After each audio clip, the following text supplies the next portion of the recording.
Opa galera, tudo bem? Eu sou o Bruno Pequeno, vou estar aqui auxiliando vocês nessa videoaula 3 sobre algumas automatizações básicas dentro do Zapier, alguns filtros e condições e também sobre formatação de dados.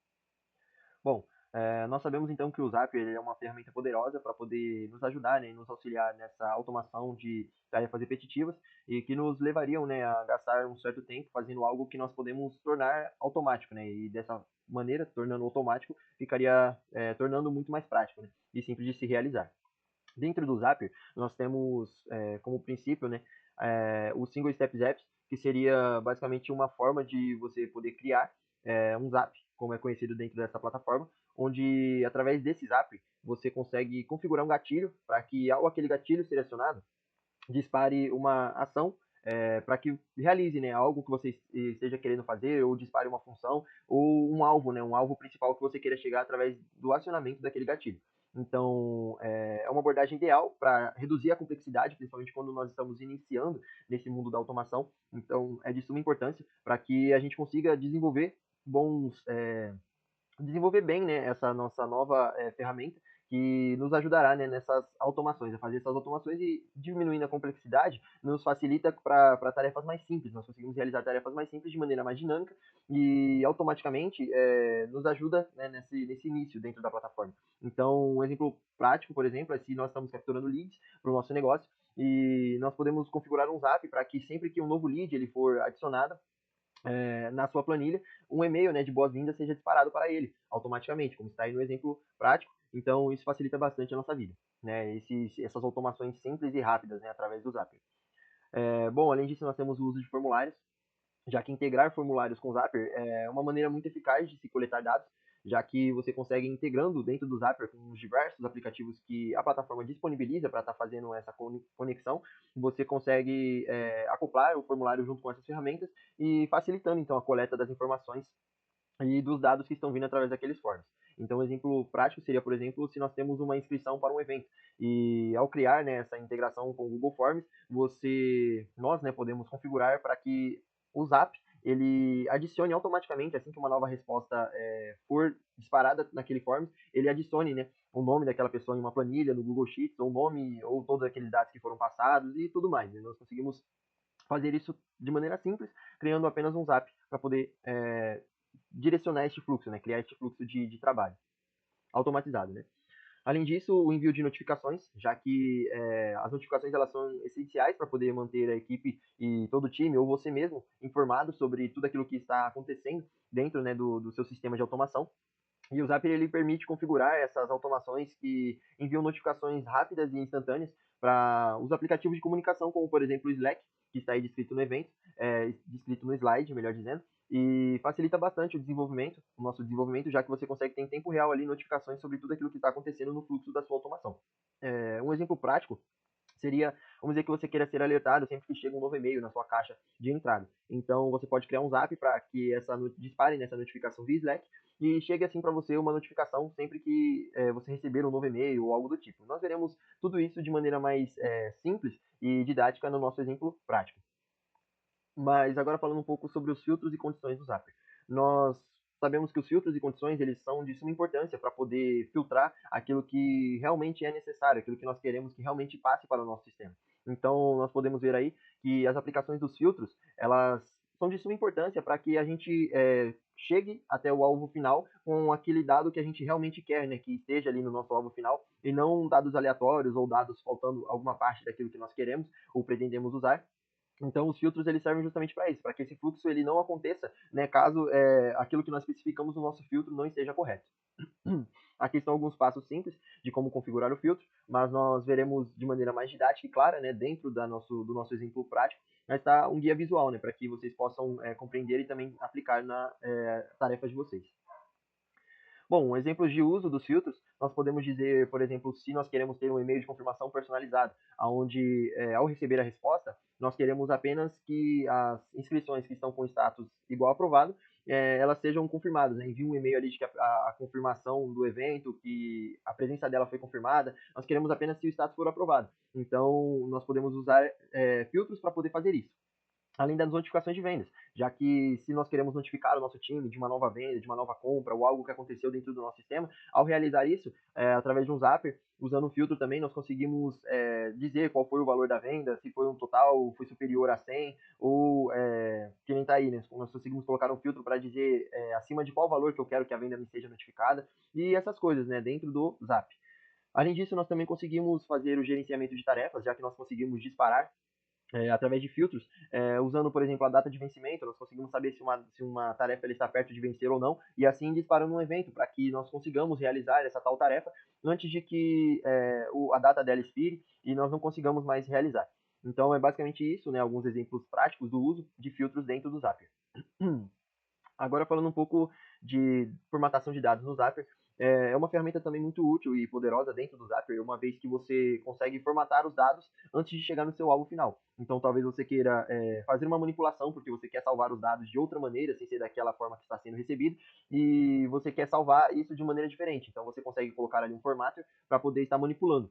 E alguns exemplos seria essa manipulação básica, né, de dados, que nós temos, por exemplo, como formatar datas, se nós recebemos a data como mês, dia e ano, nós conseguimos transformar para poder salvar como dia, mês e ano, ou diversas outras maneiras, né, e formas que se existe de salvar a data, a hora daquele evento específico, daquilo que nós queremos salvar, né, como nós queremos salvar. Além disso, as alterações de texto, já que nós podemos colocar, receber os caracteres de uma maneira e manipular para ser tudo caixa baixa ou tudo caixa alta, ou, por exemplo, extrair algumas informações específicas, como, por exemplo, o nome completo, e usando, assim, ferramentas de manipulação nesse formato dentro do Zapier. E alguns exemplos seriam, por exemplo, eu recebo a data como dia, mês e ano, e eu quero passar, né, para outro formato. Então, como eu já falei, eu consigo passar para mês, ano e data, ou coisas semelhantes, assim, independente do formato, né, eu consigo manipular essa data para salvar como eu quero. E os outros dois exemplos seria unificar os formatos de texto, que seria deixar tudo em caixa baixa ou tudo em caixa alta, para poder salvar na minha aplicação, ou simplesmente extrair, né, dados que são necessários, que eu julgo ser necessário. Por exemplo, eu recebo dados de clientes aonde tem o campo feedback. Eu quero extrair aquele feedback para poder salvar, né, aquele feedback que me foi dado, ou salvar o nome daquele usuário que me deu aquele feedback. Então eu posso extrair esse dado para poder salvá-lo de uma maneira, numa planilha separada e de uma maneira mais simples e fácil. Partiremos agora então para o nosso exemplo prático. Já que então dentro do Zapier, nós, para poder criar esse Zap que nós estamos falando, para automatizar esse processo, eu venho aqui em Zap, seleciono, né, a opção Zap. Aqui ele vai me dar a opção de criar com o Copilot, mas não é o nosso caso, nós queremos aprender a fazer manualmente. Então, nós vamos descer aqui um pouco a tela. E nós vemos que nós temos duas coisas, né? Um trigger, que seria um gatilho, e a action, que eu quero que aconteça, né? Então, nós vamos configurar primeiro o gatilho, onde eu já criei aqui um formulário teste, bem simples mesmo, bem básico, para poder mostrar a funcionalidade, onde ele recebe o nome e o e-mail desse usuário. Eu estou olhando para o lado porque eu estou usando a segunda tela. Então, nós vamos configurar aqui este formulário. Vou dizer aqui que um Google Forms, que vai ser o meu gatilho, e o que vai disparar esse gatilho, né? O que vai fazer com que essa ação ela aconteça. Então, vou escolher aqui o evento, que vai ser um New Form Response. Então, ao receber uma nova resposta nesse meu formulário, eu quero que desencadeie, né, o restante da minha sequência de passos. Vocês vão selecionar a conta de vocês, a minha aqui já está selecionada, então dou um continue. Aí eu vou configurar, né, o formulário que eu quero que esteja sendo observado, que é mais ou menos isso, né? Ele vai ficar observando esse formulário, tem até o ID desse formulário certinho, para poder estar sempre observando e sempre que tiver uma nova resposta, ele vai fazer, né, cair, vai acontecer todo esse fluxo. Aí ele vai testar aqui, vai testar esse meu gatilho com alguns dados já pré-configurados. Aí, caso de vocês não apareça, né, isso aqui, é só vocês dispararem uma resposta aqui de teste, vocês disparam uma resposta teste e vem aqui em Find New Records e ele vai, né, encontrar já o novo dado que vocês cadastraram. Então, beleza, esse meu primeiro passo foi feito, eu já cadastrei aqui o meu trigger, aquilo que eu quero que seja o meu gatilho, e agora eu vou adicionar mais um passo. Eu não vou direto para a minha ação final, eu vou cadastrar mais um passo. Que vai ser o quê? Um filtro. Eu vou colocar um filtro, onde eu vou escolher o tipo desse filtro. Então, eu vou colocar aqui, por exemplo, o e-mail. Vou colocar a condição. Então, vou colocar, tipo, se esse e-mail, eu quero que no meu fluxo, assim, no formulário, eu coloquei o nome como obrigatório, mas o e-mail não. Justamente por isso. Por quê? Eu poderia simplesmente colocar como obrigatório? Poderia, mas é para nós vermos, né, a funcionalidade do filtro. Então eu venho aqui e eu quero que passe para o próximo passo somente aqueles usuários que forneceram o e-mail. Então se não me forneceu o e-mail, eu simplesmente não vou, né, querer que ele continue no meu fluxo. Eu vou parar ali aquele fluxo antes de que eu passe para o passo final, né? Com esse usuário que não me respondeu, não me deu ali o e-mail. Isso serve para qualquer outro campo que eu queira manipular ou usar qualquer uma dessas condições aqui. Então, basicamente, eu dou um continue. Ele vai passar aqui já pelo meu teste, porque o e-mail ele existe e é válido. Então, beleza, ele filtrou aqui corretamente. Criamos, né, o nosso filtro. Mas aí aqui eu ainda não vou para a minha action final. Eu vou adicionar mais um passo. E seria basicamente o formatter, como eu citei anteriormente. E aqui dentro do formatter, eu vou dizer o que eu quero formatar, que seria aqui um data, time, ou número, ou texto, ou alguma outra utilidade. Então, vou selecionar texto. O que nós vamos fazer basicamente é deixar todos os e-mails recebidos em caixa baixa, porque às vezes a pessoa pode acabar mandando em caixa alta e nós não queremos ter problema com isso, né? Já que a maioria das vezes nós utilizamos e-mail em caixa baixa e às vezes por algum erro de digitação o usuário pode acabar colocando em caixa alta, né? Então eu vou escolher o valor, então eu vou colocar aqui, vou pesquisar lowercase, que é basicamente caixa baixa. Vou selecionar o dado, né, que eu quero que seja manipulado, então eu venho aqui, ó, nesse maisinho, venho no uniform response, que veio a resposta que veio do meu usuário, e vou colocar aqui o e-mail. Então, beleza, dou um continue, ele vai testar esse passo e vai passar, né? Porque meu e-mail já está aqui, né, em caixa baixa. O retorno que ele vai me dar vai ser também, né, esse texto formatado em caixa baixa. Aí continua aqui e agora sim eu vou para minha action final, né? Eu vou para minha última ação, que será o quê? Eu criei aqui dentro do Todoist um novo projeto, né, um Zapier, onde eu quero que sempre que eu receber uma resposta aqui no meu formulário, ele crie uma nova task, né, uma nova tarefa aqui igual essa, por exemplo, no meu Todoist, para poder me notificar, né? Se eu estiver ali no aparelho, ele manda, né, essa notificação dessa tarefa até via e-mail também, o Todoist. Então, para poder facilitar o nosso processo, eu venho aqui em Action, seleciono então o Todoist. Lembrando que vocês têm que selecionar a conta de vocês, né, aqui do Todoist, igual no Google Forms também, tem que estar selecionada a conta, que está o formulário, a conta de vocês, né, que vocês querem fazer essa automatização. Eu vou selecionar o evento e eu quero que sempre que esse fluxo aqui for verdadeiro, ele crie uma nova task.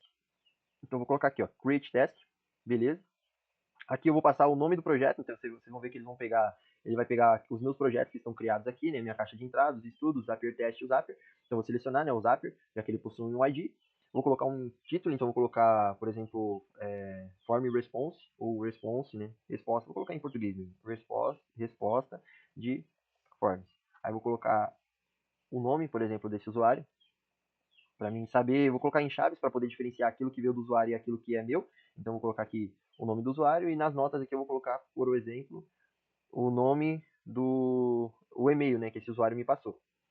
Beleza? Eu venho aqui, e-mail, continuo, vamos ver que ele vai fazer o teste aqui. Tcharam!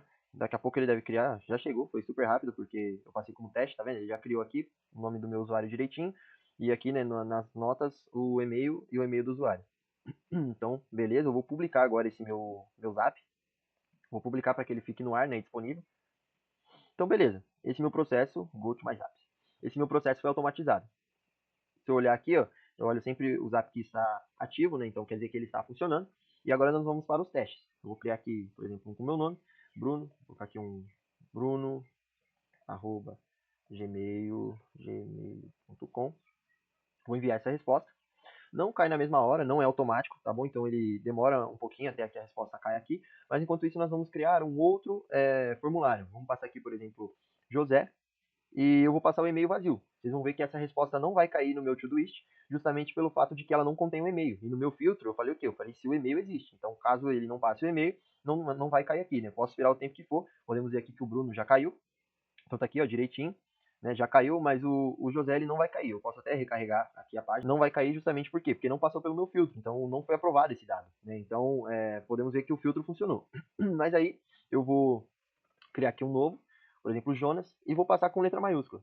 Jonas, arroba, vou colocar Gmail, tudo maiúsculo. Gmail.com. Estamos passando aqui, .com. Beleza. Então, tem um J maiúsculo, Gmail maiúsculo, vou enviar. Vamos esperar, né? Aguardar ele cair aqui no nosso Todoist. Já já ele deve chegar por aqui. Porque aqui nós vamos ver que a resposta ela vai vir. Vai cair aqui a resposta do Jonas. Vamos aguardar mais um pouco. Demora até o Zapper, né, disparar esse gatilho, ver para onde deve ir, passar ela pelo filtro, né, e o formatter tem esse tempo até a resposta cair aqui. Então vamos aqui, ó, já caiu o Jonas. Podemos ver que não funcionou a minha caixa baixa, né, minha formatação em caixa baixa. Mas isso vai ser algo que nós vamos ver no próximo módulo, ok? Então, basicamente por hoje é isso, né, nessa nossa aula. Eu já quero aqui agradecer a você que me acompanhou. E na próxima aula nós estaremos vendo, né, como achar estes erros e corrigi-los.